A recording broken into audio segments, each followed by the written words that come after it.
What's up, my wizards? It's Dev from SBMTG on the YouTube.com down there. You know, by now we like magic and we have 40,000 YouTube subscribers. Suddenly, that's pretty crazy. First of all, thank you, all of you. Sincerely, you guys are freaking amazing. I said the other day I have the best subs on YouTube. I'm serious. Like, I really think I do. You guys are, like, always really nice.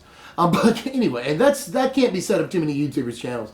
But anyway, I figured to sort of, I guess, celebrate, in air quotes, I would sort of run through some really popular questions that I get all the time. I'm going to run over like 11 questions that I get constantly, and I'm going to do a couple of, sort of specific questions that I got from people, and I'm even going to do a lightning round of other questions. So we're going to try to get through this pretty quickly, but I know it's important to a lot of you that I clear some things up. So let's go ahead and start. By far, the number one thing that I get asked all the time is, what up with the music though? Like, all the time. Like, there's a million commenters on every video like, so music, are we doing that or not? Here's the cool announcement. I do have a SoundCloud now, and I have put a few mostly instrumental tracks up there for you. There's a link in the description for you to get to that SoundCloud and download some songs for absolutely free, you know, because you guys have been asking for the music for a long time. So I'm going to be sort of trickling things out onto SoundCloud over the next month or two here and trying to finish some things up so I can get some songs ready to go, you know.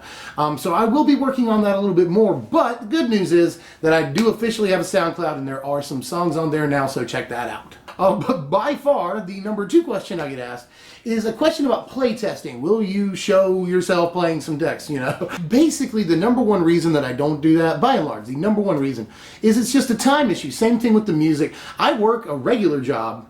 In the mornings, I usually get home at about 4 p.m., something like that. And I also have a trivia gig once a week that I have to write for and then go perform, and it's probably another 12-hour chunk of time or so. Plus the channel, you know, recording, writing, editing, play testing, redoing decks over and over, and getting it on the internet, you know, tags, title, description, all that stuff, annotations, cards, blah, blah. So I really need like 36 hours in a day, and I am considering leaving my day job here soon, but I don't think 40,000 is right. I'm trying to get to 50 or maybe a little bit higher before I really consider that as an option, because leaving your day job is really, really scary. Now, if I had just the channel and nothing else to do, then I would devote 100% of my time to the channel, and I would get the music out quicker, and I would do playtesting videos for you. I should do more playtesting videos, but most of my playtesting is done with proxies. I will proxy up, you know, what I believe to be a gauntlet of the best decks in the format that I get from things like StarCity.com, TCG Player, tournament results. And I will play them against all these decks that I'm brewing up and all the budget decks and stuff like that, and sort of a gauntlet. I do that mostly is my testing method. But I do occasionally use certain sites. I don't know, like, I know that some YouTubers don't want to say the dirty word that is Xmage, but I will occasionally use Xmage. I'm not going to lie to you, I'll be honest, to test these decks out before I put them on the internet. And Xmage is interesting because, you know, I play test in the gauntlet against all these big name decks that people know sort of define the format. But on Xmage, you get to play against a bunch of stuff that you've never seen before. So, you know, it sort of allows me to play test the decks in an environment where everything's stable, we know what we're going to encounter, and then also in an environment where you don't know what you're going to see. So, I should probably post more of those Xmage play testings. And Tony used to do that, but Tony's not with the channel anymore. Sorry about that. Still a good guy, still love Tony. He's just not, there was no like falling out. But he's not with the channel anymore. But if I were to quit my day job, that would be one of the first things I would do, is to make sure that I got playtesting videos out for you guys. It is something I want to prioritize, don't get me wrong. Number 3, power rankings. Everyone asks me about these all the time. How do I configure the rankings? Well, I do have this video right here that I will link to here, both in an annotation and in the description, to explain the power rankings, but it is a little long, and a lot of people have complained of the audio quality on that when I was still recording with an iPhone.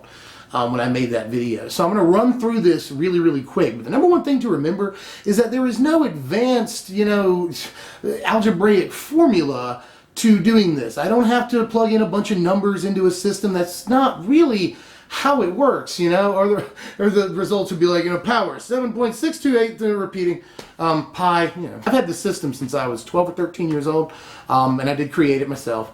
It's just mostly an experiential thing. I just want to stress that there's no overarching system of, you know, plugging in this or that and figuring out this formula. It's not like that. We're not doing, it's not that scientific, to be honest with you. But power is just a measure of how powerful the cards in the deck are on average, you know. Speed is how quick the deck is. That's pretty, how many turns does it take to finish the opponent off on average. Versatility is just like, how many different decks can the deck take on, and how many different paths to victory does the deck have? Does it have enough removal to stave off aggro and enough long game to beat it once it gets to that point? There's a lot of different things versatility goes into, but it's basically how many plans does the deck have, you know?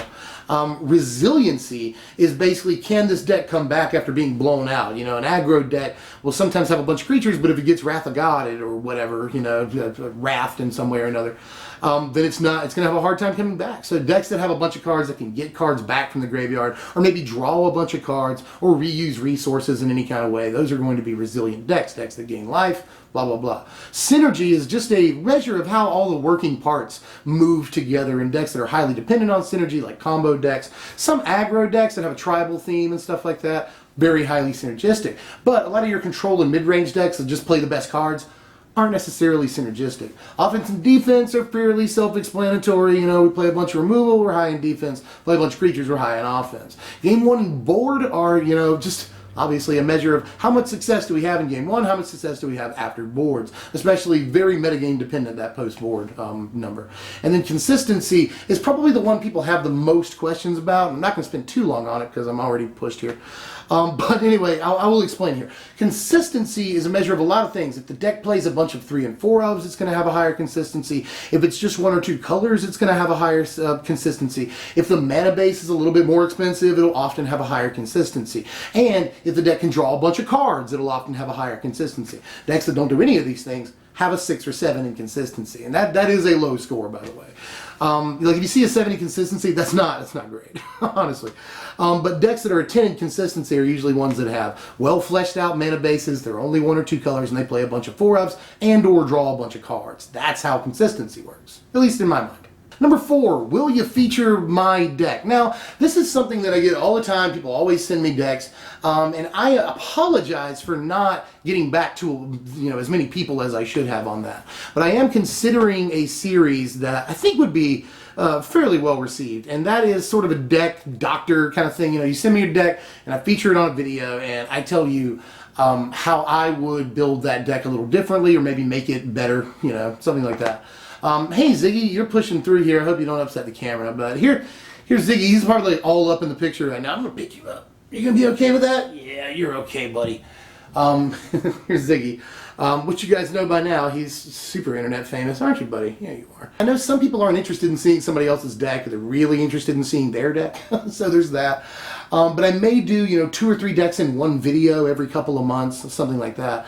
And it'll be not only an exercise for the person that sent me the deck, but sort of a deck building exercise in general. So yeah, it could be interesting. I'm thinking about doing that. Number 5, upgrade your equipment and I will subscribe to your channel. I get that all the time. But not to worry, we just received a couple of things. First of all, the number 1 most requested thing is a microphone, and we just got this Snowball Ice Blue USB microphone. Apparently it's very good for the price and it condenses and all that, so I'm going to try and be setting that up here very, very soon. And also, I've just gotten another new camera. It's the Logitech C920. It's got dual mics on it to help pick up. Just another thing that helps pick up. And it's also just a better camera as far as the resolution than the Canon that I'm using right now. So there's 2 upgrades. And I've also got a backdrop in this room over here that I may start using fairly soon. So I do have some upgrades coming very soon, like in the next couple of days, the next few videos, within those next couple of videos, after I learn sort of how to set up and use all this equipment, you know, take some time, then I should have upgraded video quality both in sound and picture. So stay tuned, it's happening really soon. Exciting! Number 7, will you cover other formats? Now, this is something that I've been slowly learning as time goes on. I've been playing Magic for a long time now, but as a almost strictly standard player, I have a habit of putting cards out of my mind as soon as they're out of the format, you know? And also, I have a habit of proxying cards like, you know, the thing, it's a 2/2 to blah blah, you know. Sometimes I don't put the names on cards, which is sometimes why they're screwed up in the deck descriptions and stuff like that, because I have a bad habit of just like proxying, stupid bird, he flies, you know, stuff like that. So there's that. But in any case, I am slowly learning some different things about Modern and Commander. I'd really like to get into EDH, but I'm just never in a situation where I've got like 6 players. You know what I mean? It doesn't happen too often unless I go to FNM or something like that. But even then, we're playing Standard. You know, I'm not gonna stay after and play like Draft because I don't want to be there till like 8 in the morning, because that does happen. And Draft, I do love to draft, but I don't get to do that enough anymore either. But anyway, I would like to cover Limited a lot. I really, like I just said, I like to draft, and I want to do that more. I'd like to cover EDH, very popular format, obviously, and not just for the views. I'd really like to get into EDH just as a format, because it seems like a lot of fun. I just don't know all about that. Even though I've been playing Magic for 20 years and I have a fairly good knowledge of the cards, a lot of Commander players that have been doing it for a while, or like Call of Duty players that have been doing it for a while, you know. If you've never played Call of Duty, you try to play online, they're going to shoot you in the face in the first 3 seconds. Commander players are like that too. They just have this extremely advanced knowledge of the format and nearly every card that's ever been printed in Magic history, and that can be a little daunting. So I'm trying to learn a little bit as I go. Same thing with Modern. You know, I've got a better grasp of that format than I ever have, and I have played Modern a good bit in my career, but as far as knowing the ins and outs of the format, I'm still a little shaky on that. So I don't want to put out content on these formats without knowing enough about them. Honestly, I just don't want to do that to you guys. I know everything about Standard. I'm very well versed in that. I study it constantly. So I put out Standard videos, mostly. But I am sort of in the background here, sort of learning as much as I can about these other formats. So very soon, I promise you, within the next few months, I'm going to start at least putting out Modern deck techs. But a lot of people are asking for EDH deck techs. I have to figure out the best format in which to do that, and then I have to figure out sort of the best deck to build. So, or one of, a budget deck, something like that. That's what I'm really interested in, is a budget EDH deck. But in any case, suggestions for that down there in the comments if you want to do that. But anyway, yes, the answer is yes. I am considering covering other formats. Just give me a little time so that I know what the hell I'm talking about. Another one I get all the time that's in a similar vein is, will you cover other card games? The truth of the matter is, I don't really play that many other card games. I've dabbled in Hearthstone, but I haven't really played it that much.